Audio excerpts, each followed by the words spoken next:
오늘 말씀의 제목은 하나님의 품이란 그런 제목입니다. 브라질의 유명한 관광 명소가 있는 리우데제나이루라고 하는 도시에 가면 세계의 7대 불가사의 중에 하나라고 일컫는 예수상이 있습니다. 코르코바도 산이라는 그 높은 산 정상에 있는 이 예수상은 브라질의 독립 100주년을 기념해서 한 5년에 걸쳐서 만든 큰 상이고요. 그 안에는 한 150명이 들어갈 수 있는 예배당이 거기 있습니다.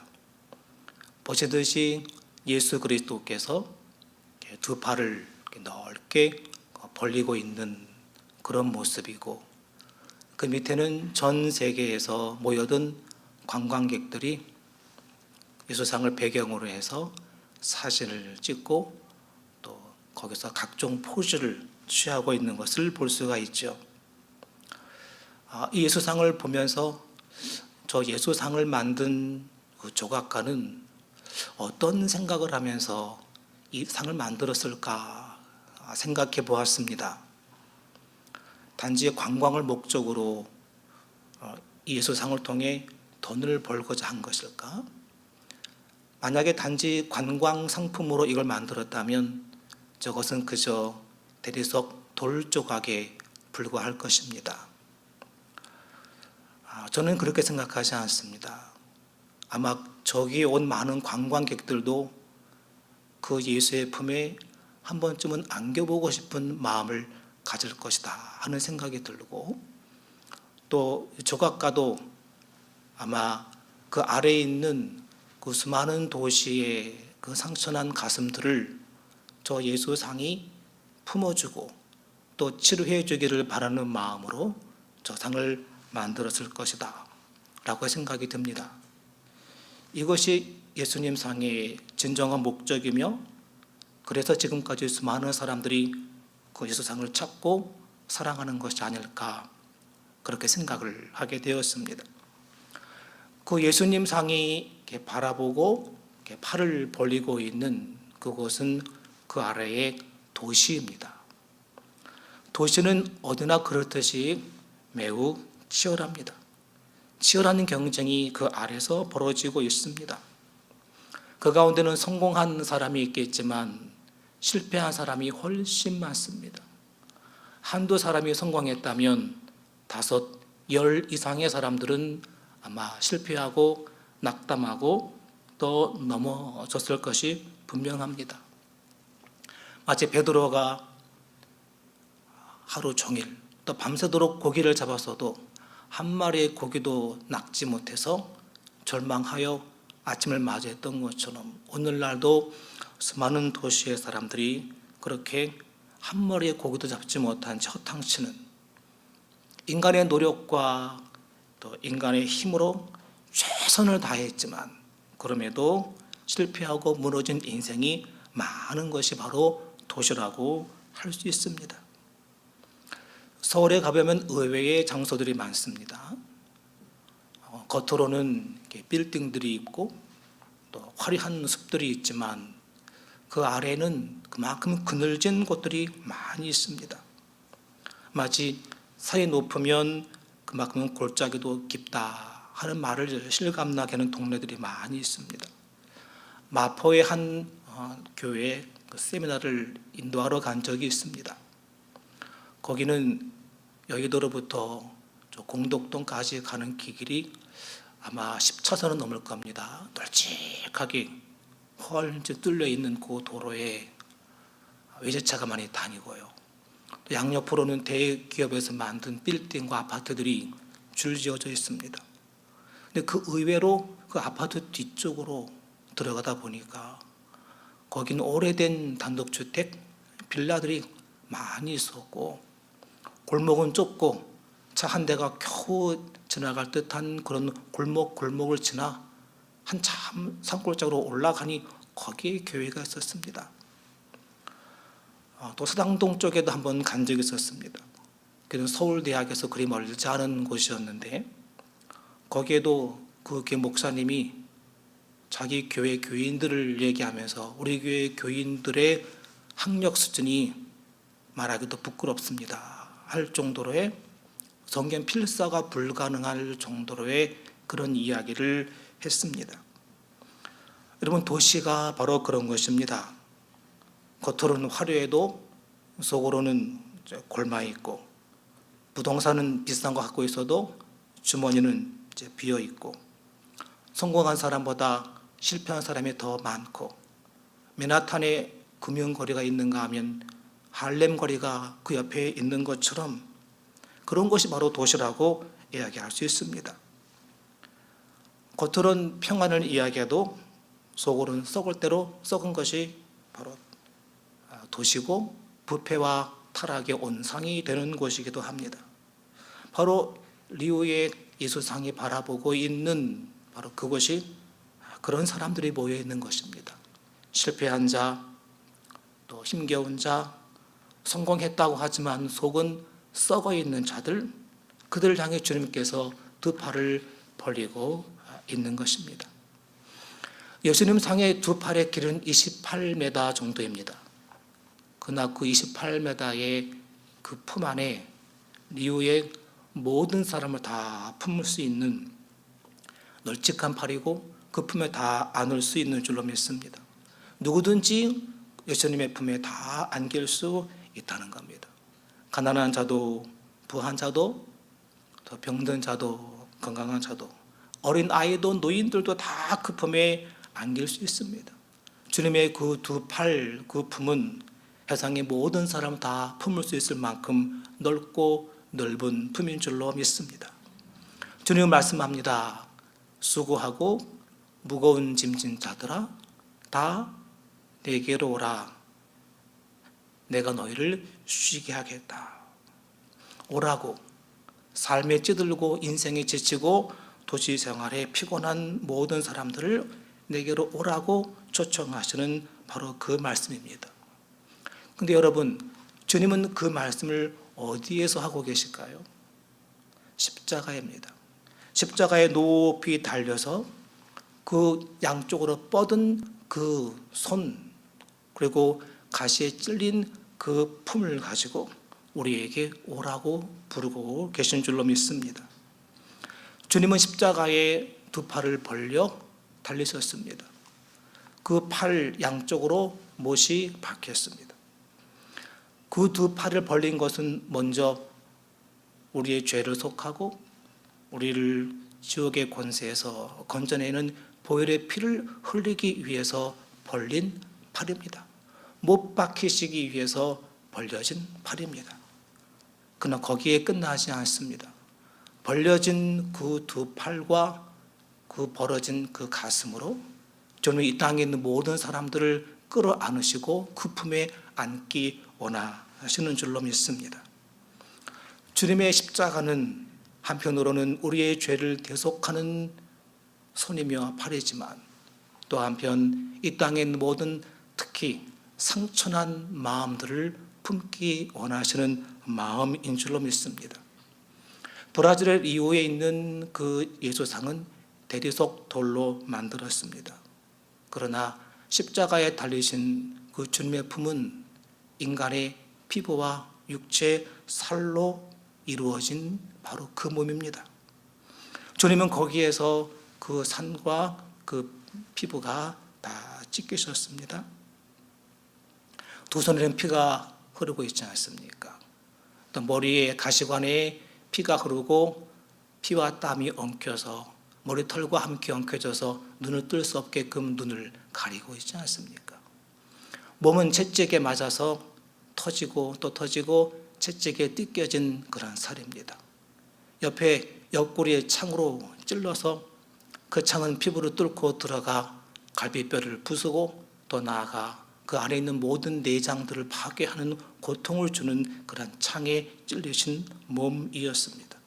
그야말로 온몸이 피투성이, 상처투성이, 고통투성이, 주님이 거기에서 고통이 할 만큼의 고통스러운 십자가였습니다. 그런데 바로 그 십자가의 고통을 가지고 우리에게 내게로 오라고 부르고 계신 겁니다. 리오에 있는 십자가에서는 사람들이 거기서 웃고 지절거리면서 행복한 미소를 지을 수 있겠지만 십자가에 찢기신 예수님의 가는 자들은 오히려 웃기보다 우는 자들입니다.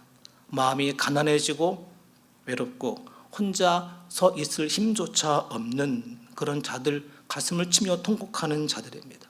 인생의 뒤안길에서 밀려나고 실패하고 때론 재기할 가능성이 없는 절망 가운데 있는 자들, 그런 자들 향해 주님은 내게로 오라고 십자가에서 부르고 계신 줄로 믿습니다. 여러분, 그런 자들은 세상에서 갈 곳이 없습니다. 아무도 그를 품어주지 않습니다. 지금 세상은 사람들이 다 가슴에 가시가 돋쳐 있습니다. 가까이 가면 찔립니다. 아무도 남을 안아줄 만큼의 마음의 여유를 갖고 있지 못합니다. 그러나 주님은 그렇지 않습니다. 그 상한 몸, 그 상한 품으로 우리의 상한 마음과 영혼들을 얼마든지 품어주시기를 원하고 계십니다. 리우의 예수상은 28m지만 십자가의 예수님은 그저 3m도 안 되는 짧은 팔이지만 그분은 하나님의 아들이십니다. 그 두 팔로 얼마든지 이 땅의 지구상에 존재하는 모든 자들을 넉넉히 품어주고도 남음이 있는 줄로 믿습니다. 그 품 안으로 모든 병자들이 들어갔습니다. 중풍병자도 그 품에 안겼고 문둥병자도 안겼습니다. 맹인, 귀신 들린 자, 열병, 손 마른 자, 꼬부라진 자, 혈류병 걸린 자, 몸에 피를 흘리는 모든 자들이 다 그 품에 들어가서 치유를 받고 위로를 받은 줄로 믿습니다. 모든 암 환자도 그 품에서 안식을 얻게 될 것입니다. 여러분이 이렇게 안기고자 하는 마음이 모든 사람의 본성 속에 있는 것입니다. 요즘 강아지를 키우는, 반려견을 키우는 분들이 많죠. 이제 봄이 되니까 산책하고 강아지를 데리고 들로 산으로 길거리 많이 나옵니다. 사진도 찍고 볼 때마다 보기가 참 좋습니다. 그 반려견을 키우는 재미는 산책하는 것보다 집에서 털을 쓰다듬고 그 부드러운 털과 그 살을 만지고 안아줄 때 그 기분 때문에 반려견을 키우는 경우들이 많습니다. 저도 반려견을 오래 키웠고 17년 동안 키우던 반려견이 얼마 전에 흙으로 돌려보낸 아픈 그런 기억이 있습니다. 그 강아지 생각할 때마다 그 강아지를 안아주고 만졌을 때에 그 안아줄 때 그러면서 제 마음이 평안을 느꼈던 그런 기억들이 있습니다. 아이들도 안기는 걸 좋아합니다. 아이들은 울지 않습니까? 배고파도 울고 또 기저귀가 촉촉해도 울고 또 추워도 울고 그런 것이 아니어도 아이들은 그냥 웁니다. 막연한 두려움, 막연한 불안감이 아이들을 울게 합니다. 그때 그 아이들을 이렇게 안아주면 어느샌가 울음을 그치고 활짝 웃고 미소를 우리에게 보여줍니다. 아이를 안는 기분이 얼마나 큰지요. 할아버지 할머니가 되면 가장 큰 기쁨이 그 아이들을 내 다리 위에 앉히고 내 품에 그 아이를 이렇게 안아주는 기분이 얼마나 큰 행복을 주는 건지 모릅니다. 어떤 분들은 지나가다가 남 모르는 아이라도 아이만 보면 그저 안아주고 싶은, 껴안고 싶은 그런 목마름이 있는 분들이 계시죠. 요즘 그랬다간 큰일 납니다. 잡혀갑니다. 어쨌든 이렇게 안기고 싶은 것은 모든 포유동물의 그 본성입니다. 누구나가 다 안기고 싶어하고 안고 싶어합니다. 이제는 아이들이 어릴 땐 그렇게 내 품에 안기고 안고 있다가도 이제 다 크게 되면 딸 아이는 다 커서 안아주기는 서먹서먹하고요. 아들들은 다 커버려서 안는 게 이젠 징그러울 정도가 돼서 안아줄까 그러면 아이고 징그러워요 징그러워 다 훌쩍 커버렸습니다. 나이가 들고 노인이 되고 더 쇠약해지게 되면 더 안고 싶어도 안을 수 없게 되고 안기고 싶어도 아무도 안아주지 않습니다. 피부가 노쇠되고 뻣뻣해지고 살가죽이 뻣뻣하고 냄새나고 그러면 안는 게 참 힘듭니다. 전에 우리 부모님도 그렇게 내가 그 부모님 품에 안겨서 평안했고 안기고 싶었던 그 부모님이 이제 늙어서 요양원에 계시고 그러면 안고 싶지도 어떨 때는 않게 되고 또 그분에게 안기는 게 또 서먹서먹하게 되는 게 또 그런 사람의 인생의 흐름이기도 합니다. 부부 사이에도 그렇게 금술이 좋고 이렇게 안아주고 정이 있던 부부도 어느샌가 서로 어색하고 앉는 게 서로 뻣뻣해질 때까지 이르는 경우도 많이 있습니다. 여러분 욥의 경우를 한번 생각해 보십시오. 욥이 시험 받아서 큰 고통을 당하고 급기야 이 피부에 종기가 나고 또 욕창이 나고 피부는 검어지고 기와장으로 몸을 긁으면서 자기 인생을 저주하는 데까지 이르게 됩니다. 그때 아무도 욥을 안아주지 않습니다. 자식들도 다 떠나가고 하인들도 욕하고 비웃고 떠나갑니다. 심지어 그를 사랑했던 아내조차 하나님을 욕하고 죽으라고 하면서 멀리합니다. 여러분 욥은요 자녀가 10명이었습니다. 얼마나 금슬이 좋았습니까? 10명의 자녀를 낳을 만큼 금슬 좋은 부부라 할지라도 그 아내가 성경을 보게 되면 나의 호흡조차 싫어한다고, 내 숨결조차 싫어하여 나를 멀리한다고 말합니다. 숨결조차, 입냄새조차 맡기 싫어서 멀리 떠나가고 있는 아내를 보며 탄식하는 욥의 모습을 보게 됩니다. 여러분 이것이 인간이 아닙니까? 품에 안기고 싶어도 안길 데가 없고 안고 싶어도 안을 데가 없이 쓸쓸히 살다가 마지막에 나를 안아줄 자는 차가운 대지의 흙밖에 없습니다. 지금 코로나로 인해서 마지막 임종의 순간에 한 번이라도 그분 손을 잡고 싶고 한 번이라도 그분을 품에 안고 그분들을 하나님 곁으로 돌려보내야 되는 그런 분들을 멀리서 지켜보기만 하고 돌아갔던 통보만 받는 경우들이 많이 있어서 안타까운 마음을 더하고 있습니다. 여러분 성경에 나만 장군이 있습니다. 이 나만 장군은 아람의 군대 장관이었습니다. 그가 전쟁에 나갈 때는 갑옷을 입고 창을 들고 말을 타고 호령을 하고 나갑니다. 승리하고 돌아오면 포로를 끌고 오고 포로들은 다 그 앞에서 굴복하고 벌벌 깁니다. 부하들이 그 앞에 진열을 하고 그 앞에서 나만 장군 노래를 부르면서 나만 만세, 나만 만세, 나만을 칭송합니다. 나만의 갑옷은 더 빛나죠. 그렇지만 그는 어떤 병이 있었습니까? 그는 문둥병자였습니다. 문둥병 걸린 나만 집에 돌아가면 갑옷을 벗고 그 안에 자기의 살이 썩고 헐고 고름이 차 있는 몸을 보게 됩니다. 거울 앞에 선 그의 몸을 볼 때 스스로도 자괴감에 시달릴 수밖에 없습니다. 어떤 여자가 나만을 가까이 하겠습니까? 장관이 아니라 더 왕이라 할지라도 그를 품을 여자, 그를 품에 안길 여자는 아무도 없었을 것입니다. 이렇게 그는 안고 싶어도 안을 수 없고 안기고 싶어도 안길 수 없는 그런 처지에 있었습니다. 그런 자들조차도 주님은 다 안아주시는 줄로 믿습니다. 암에 걸린 자라도 고름이 줄줄 흐르는 피부라도 상처나고 피 흘리는 몸과 또 상한 마음조차도 주님은 다 그 품에 안아주십니다. 왜? 주님 자신이 그런 몸이시기 때문에. 요즘 코로나 걸려서 어떤 집은 오히려 화기애애합니다. 왜? 다 코로나 걸렸으니까 같이 밥 먹자. 같이 걸렸으니까. 어떤 집은 남편은 도망가고 부인은 방에 가둡니다. 가까이 오지 마. 서로 걸릴까 봐 서로 조심합니다. 오히려 편하게 너도 걸리고 나도 걸리면 편할 텐데. 여러분 주님 자신이 상처난 몸, 상처난 마음을 가지셨으니 주님이 모든 상처난 자들을 능히 품어주기에도 충분하시다는 것이 아니겠습니까? 주님이 안아주지 못할 사람은 아무도 없고 주님의 품에 안기지 못할 사람도 아무도 없는 줄로 믿습니다.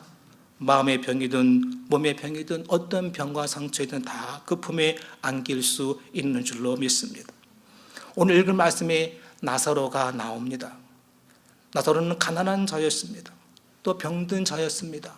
그는 부자의 상에서 떨어지는 부스러기 빵을 먹고 있었는데 그 빵은 그 부자가 빵을 먹고 음식을 먹다가 더러워진 손을 닦고 난 다음에 버리는 그런 부스러기 빵이었습니다. 지금 말하면 휴지 냅킨이죠. 그런 빵을 먹으면서 연명해 왔습니다. 또 그는 그의 몸에 병이 있고 헌대가 있었습니다. 개들이 와서 그 헌대를 핥아도 뿌리치지 못할 만큼 힘이 없는 자였습니다. 그런데 그는 죽어서 아브라함 품에 안겨있는 모습을 우리는 성경에서 보게 됩니다.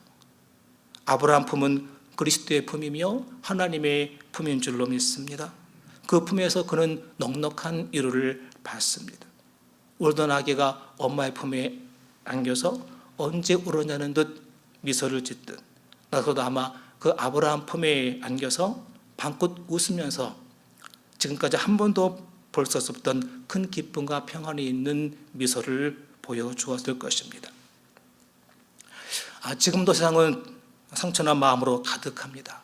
가까이 있는 길병원에만 가도 거기에 암에 걸린 분, 또 각종 병에 시달리는 분들이 얼마나 많이 있습니까? 링거를 2개, 3개를 달고 사람들은 가까이 오지 않습니다. 그래서 하루 2-3번 간호원들이 와서 피 뽑으러 올 때 가까이 오고 주사기 바꿔주러 왔다가 얼른 갑니다. 잠깐 옷 갈아입히고 처치만 하고 바로 떠납니다. 아무도 그들을 가까이 하지 않으려고 합니다. 그래도 주님은 그들에게도 가까이 가시고 그들을 만져주시는 줄로 믿습니다. 우리 모두 다 주님 품에 안길 수 있습니다. 주님은 상처나 모든 몸과 마음을 안아주시는 분입니다. 지금도 살벌한 도시 생활 속에 찌들고 고통하는 모든 자들을 얼마든지 품어주십니다. 바로 이 교회가 주님의 품인 줄로 믿습니다. 예배가 주님의 품인 줄로 믿습니다. 우리가 기도할 때 주님에게 다가오셔서 기도하는 그 영혼을 감싸 주시는 것이 주님의 품인 줄로 믿습니다. 주님 품에 안기기 위해서 브라질까지 갈 필요가 없다는 것입니다. 여기 지금 이 십자가에 상처난 주님의 몸이 거기 계셔서 우리들을 위로하고 얼마든지 부르고 계신 줄 믿습니다. 이 시간 기도할 때 우리를 위해 기도할 뿐 아니라 우리가 기도해야 될 상처난 분들을 위해서 함께 기도하는 시간 됐으면 좋겠습니다.